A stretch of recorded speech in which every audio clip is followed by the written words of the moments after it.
Thank you very much, and nice to meet you all. We have a great group of people, and I understand they'll be endorsing me, and I like great endorsements. We have some really great endorsements. We've had some great newspaper endorsements over the last 3 days. So maybe I could just introduce Nevada Trucking Association, the Retail Association of Nevada, that's a big deal, Associated Builders and Contractors, big stuff, and the Startup Nevada, that's a very good one. Lisa, well, thank you very much. I really appreciate it. So maybe you could say a few words and we'll talk, and appreciate it very much. Hey, thank you, Mr. President. I'm Paul Enos. I'm the CEO of the Nevada Trucking Association. Very blessed to represent an industry that touches every single sector of our economy. And that was something that really became apparent during this pandemic.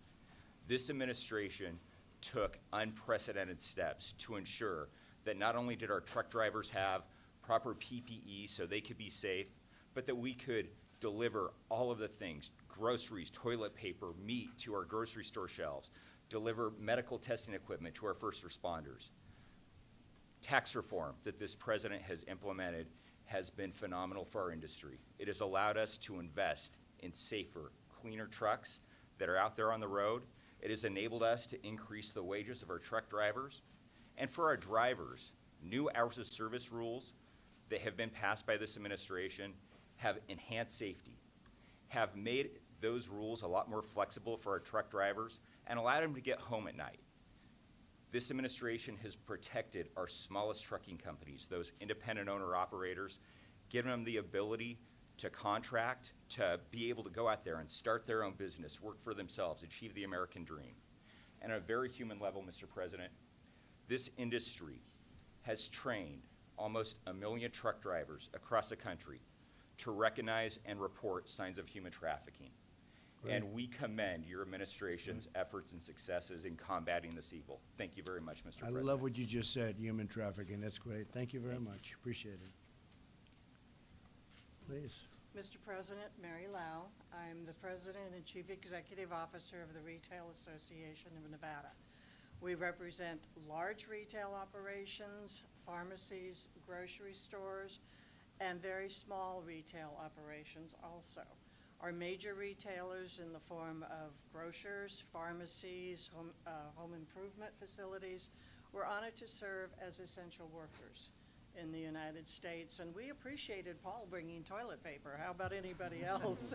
We needed that product. But our small businesses, we represent several thousand, and we are so grateful for the PPP loans, and we humbly request that we get consideration for forgiveness of that loan at $150,000 or less, and in liability reform. And we're looking at that, both of those. Yes, so we sir, are looking and at we it humbly very seriously. Appreciate that. Yes. It is amazing. We appreciate the fact that you have built an amazing economy, and we firmly believe that this president is the key for making the economy great again. And as another side, Mr. President, I'm a small business owner in a woman-owned firm. Good. And we very much appreciate your views on safety, your views on operation, and your support of our law enforcement. Yep. We are proud to serve and honored to support. Thank you very much. Thank you. That's really nice. I appreciate it very much. Thank you, Mr. President. Thank you. My name is Mac Bivey. I'm the President and CEO of the Associated Builders and Contractors of Nevada. We want to thank this president for spearheading his initiatives on workforce development, creating an economic environment where construction was booming. Pathway to success from top to bottom was happening here in Nevada and throughout the country. I want to thank you for your opportunity for second chance programs, helping those that have served in prison but now are looking to correct their lives and have a second shot at opportunity in this country. I don't have as much to say as the other ones, but we know that your economic environment, your tax package, all those things were incredible for the business community and for construction, and that goes, again, from the very top all the way down to the very bottom of everybody in the industry, and we want to thank you for that. Really nice. I appreciate it very much. Thank you. Good morning. I'm Lisa Song Sutton. I'm a board member with Startup Nevada. I'm a local entrepreneur and a former Miss Nevada. Startup Envy's role is a statewide incubator here in Nevada. We support small business owners and the entrepreneurial ecosystem, and we can't do that without support. For me personally, as an attorney turned entrepreneur, I have 4 companies that I started here in the Silver State across varying sectors: real estate, food and beverage, retail, and shipping e-commerce.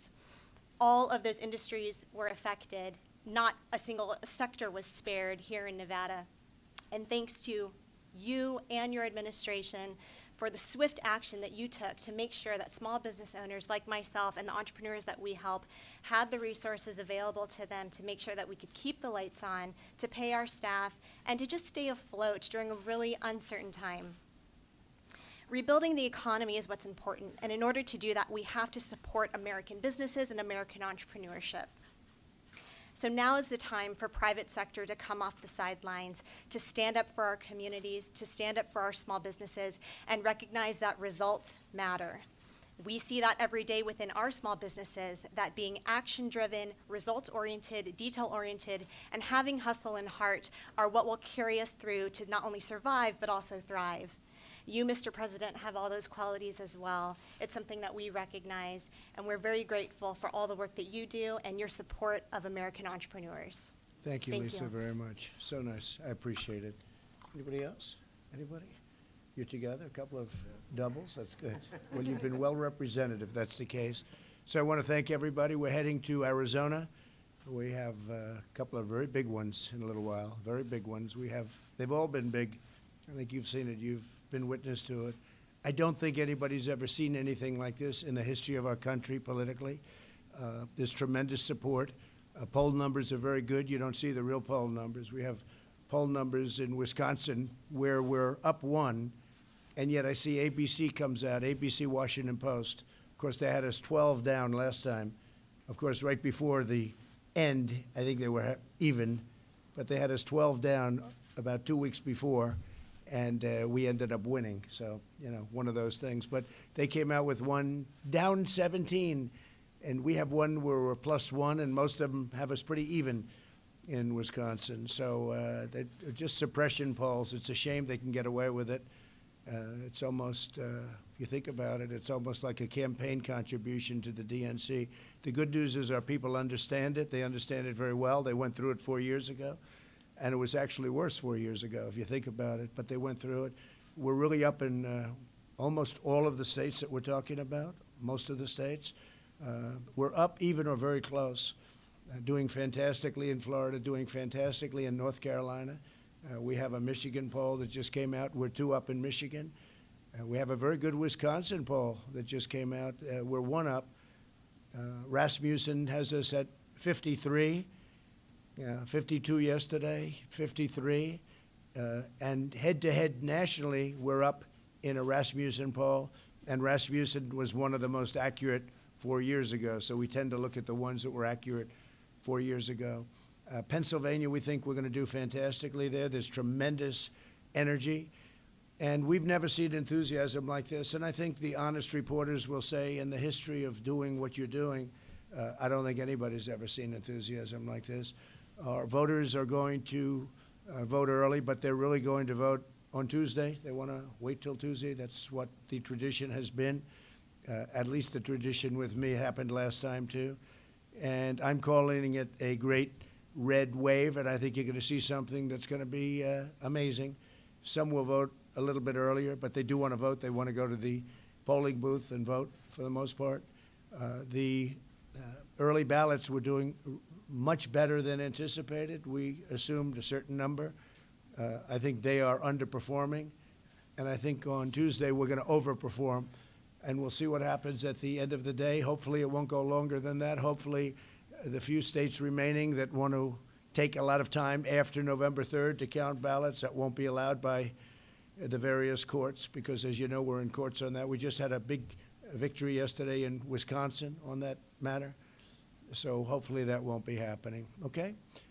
We're heading out now to a great state, Arizona. Mr. President, could you comment on the latest police shooting in Philadelphia and the demonstrations after that? It's a terrible thing, What I'm witnessing is terrible, and frankly, that the mayor or whoever it is that's allowing people to riot and loot and not stop them is also just a horrible thing.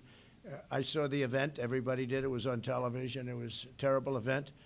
I guess that's being looked at very strongly. We have the federal government is looking at it also. But the rioting in Philadelphia, you have to stop it. They have to stop it. It's a local thing, as you know. We don't send unless we're asked. If they ask for help, we'll be there very quickly. But they should bring in their National Guard if the police need help, and they should do something. You can't let that go on. Again, a Democrat-run state, a Democrat-run city, Philadelphia. We don't have that. We don't have it. The Republicans don't have it. And you'll have more and more of that, and you're going to have it, and you're going to have it strongly. You can't let that happen. You mean the federal government is looking at the shooting, sir? Is that what you're We're looking at the shooting, yes. We're looking at the shooting. And if asked to go in and help, we will do that. We have to be asked, as you know, by the governor. They should be able to handle it themselves. The police, I know the police very well in Philadelphia. I think they gave me an endorsement, and they're not allowed. They were told, I understand, to stand back. To stand back, don't do anything. And people are breaking into stores and walking out with washing machines and walking out with all sorts of things, and it shouldn't be allowed. That's no way to do it. You got to have law and order. You've got to have respect for our police. The police were told to stand back. Now, maybe that's not so, but that's what I was told upon very good authority. You can't allow that to happen. We're watching it very closely, and we're waiting for a call. If they want help, we're there. We'll be in there within 1 hour. We're ready to go within 1 hour. Yeah, please. Can I just follow on that? Former Vice President has condemned the rioting, but he's also saying if he's elected president, that he will push for a commission to look into how do you go about diminishing these types of situations with mental health situations, crises. Do you have any response to that? Yeah, sure.